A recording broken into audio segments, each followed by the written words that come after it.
Hey there, my majestic viewers. Welcome. Maybe it's becoming kinda obvious now, since it's the third video I'm doing on this channel, but it's really actually about some paintings that I'm doing. And this activity is usually barely exciting and probably not suitable for modern day's attention span. And I'm not switching to ASMR. I'm not that desperate. Yet. That's why every portion of artwork footage we are going to be spicing up with some half-assed narrative. So, my paintings are somewhat symbolic. Between 50 and 78%, according to a moderate estimation. Yeah, I did paint other stuff too, but right now we have what we have. And what we have is the Black Saviors.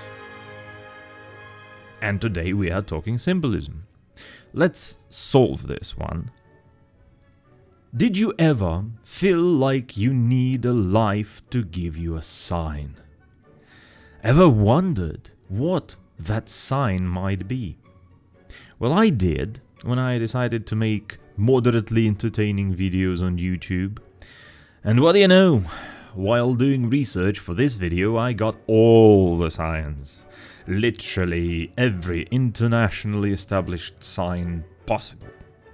I've learned that there are signs for basic communication, mathematics, engineering, consumer science, conveniently divided into several subcategories, a truckload of religious and mystical ones, plus health, technology, seafaring, languages, arts, crafts, tattoos, heraldry, and last but not least, politics.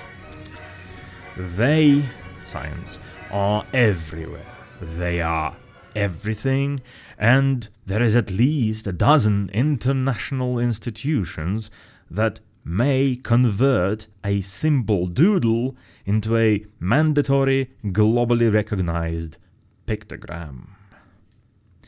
But during my survey, an awful truth silently opened its soft underbelly.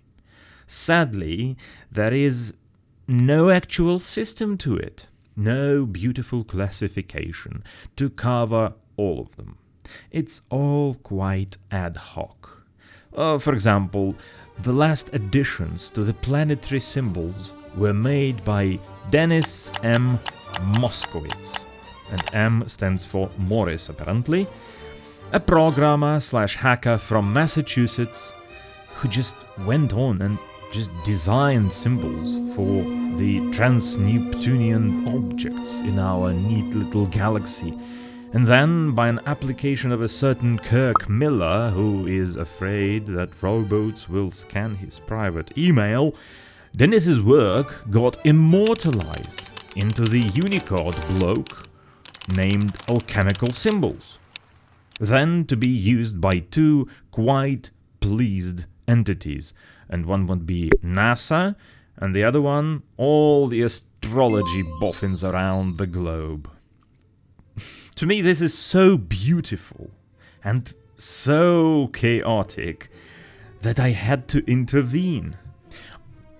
I think there will be no more chaos after this, except for maybe several symbols for it. Because I've compiled a nice, airtight list of everything symbolic that exists, and divided it all in several easily recognizable groups. I have showed it to several people, and they objected it with enough vigor for me to conclude its utter comprehensiveness. But of course, you are welcome to disagree with it if you dare. Shall we begin?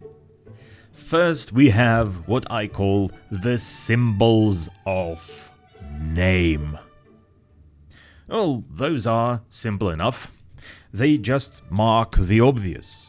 There is an icon of some broccoli. Well, you might find green vegetables under it for sure. Then we have symbols of action. Also quite easy. Go this way, go that way, stop, push button, righty-tighty, lefty-loosey, this type of thing. Then we come to the category of the common knowledge symbols, or exoteric symbols, if you will.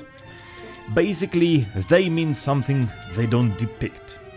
A Helvetica man plus a Helvetica lady, it's not a date, it's a toilet. Several colorful stripes arranged in a rectangular shape is a country, not a weird special order bedsheet, etc., etc., etc. In the same category, but this time symbols of an inner circle knowledge, or, well, you guessed it, esoteric symbols. A bit of thin ice here, but we'll get by. Those are either professional or sort of private club symbols. Well, think obscure professions, mystical cults, magic, rituals, that sort of thing. If you know, you know. In the fourth category, we have the symbols of power. Oh, that's my own invention. I'm quite proud of it. So basically, those symbols, they exude power over you personally. They ooze aggression, threat, might. In this category, we have heraldry, coats of arms, police badges, and rebellious graffiti tags, high voltage, deadly poisons, biohazard.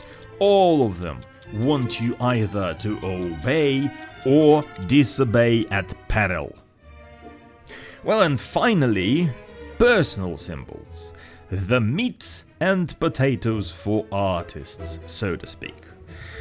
Oh, you know them all right, all of those Dali, Magritte, David Hockney, this guy, that guy. Tattoos also are in this category, since we live in them, literally. Yeah, so personal ones. They are meant to be obscure, private, enveloping. They are an invitation into another reality, a compact dimension. One can call them motifs, maybe running gags, if their influence is less prevailing, yet noticeable. I prefer those, for they emerge spontaneously, often uninvited, and then they become yours, like a stray dog that you grow to like a little bit too much, or a local street cat who's no longer afraid of you, and now you carry a pouch of that stinky cat food in your bag, just in case. Yeah, so you might notice that in my own works... Sorry? Who's this? Is this David Lynch? Hello? Oh, excuse me. Tell me, please, should I explain myself to the audience? No. Oh. Well, since David Lynch doesn't allow me to explain it all to you, we'll have to be content with little. I think I still can state the obvious things out loud, so maybe this will help. It is a painting about some transmission lines in the mountains, and there is a fancy-dressed skeleton engaged in thievery of what is known in the post-Soviet countries as common property. In this case, this common property is a sign, presumably unscrewed from that electricity pylon. It's a sign of a warning. Sadly, I chose the wrong design here, but that's okay. Still recognizable by the 9% of you viewers who made this far into the video. And there is a sign under it all, a single word starting with un-something. That's the whole point of the series. Here it says unbeknown, which I had to double check because I thought there's only one form spelled unbeknownst, which is odd since it's a rare occasion when an older version of the word stuck. Well, Sadly, that's it. There is nothing more here on this plywood, nor there is less.